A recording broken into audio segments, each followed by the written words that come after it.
بسم اللہ الرحمن الرحیم۔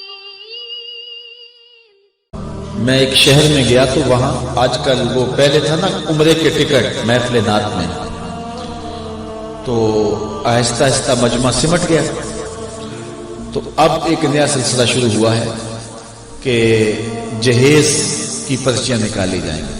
تو اسی سال آپ کے قرب میں ایک جگہ 10 کے 15 جہیز فنڈ تھے، تو مجھے خطاب کرنے کے لیے انہوں نے کہا، تو بڑے شوق سے منتظم محفل نے بتایا کہ 15 بچیوں کا جہیز بھی نکالا جائے گا، اور اس پردے کے پیچھے ہزاروں بچیاں بیٹھی ہوئی ہیں۔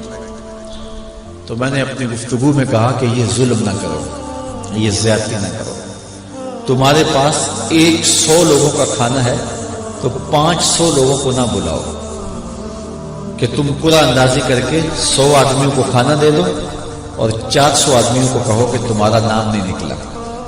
تمہارے پاس 100 کا کھانا ہے تو 100 کو ہی پردے سے بلاؤ اور ان کو کھانا کھلا دو۔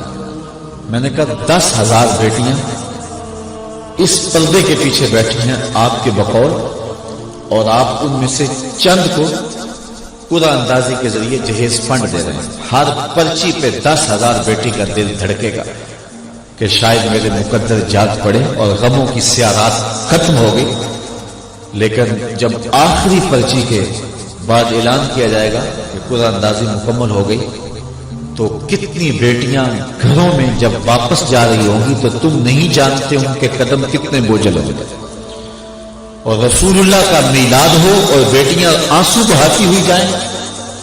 میں نے کہا تم خوشیاں خریدنے لگے تھے، غم خرید لیے تھے، خوشیاں بانٹنے لگے تھے، غم بانٹ لیے تھے۔ تو یہ زیادتی نہ کرو، یہ جو رواج پڑ رہا ہے یہ اپنی نمائش کے لیے، خدا را آگے تم نے عمرے کے ٹکٹ بانٹے، بہت کچھ کیا لوگوں کو اکٹھا کرنے کے لیے، اور کیا کیا رنگ اپنائے گئے۔ میں نے کہا وہ اچھا تھا، چلو مجھے اس پر بھی بات ہے، لیکن چلو میں نہیں کرتا، لیکن یہ ظلم نہ کیا جائے کہ محافلات میں مجمع اکٹھا کرنے کے لیے جو ہے وہ غریبوں کی بچیاں بلا کر کے، تو 10 کو آپ دے کے باقیوں کہیں کہ معذرت ہمارے پاس اتنا ہی تھا۔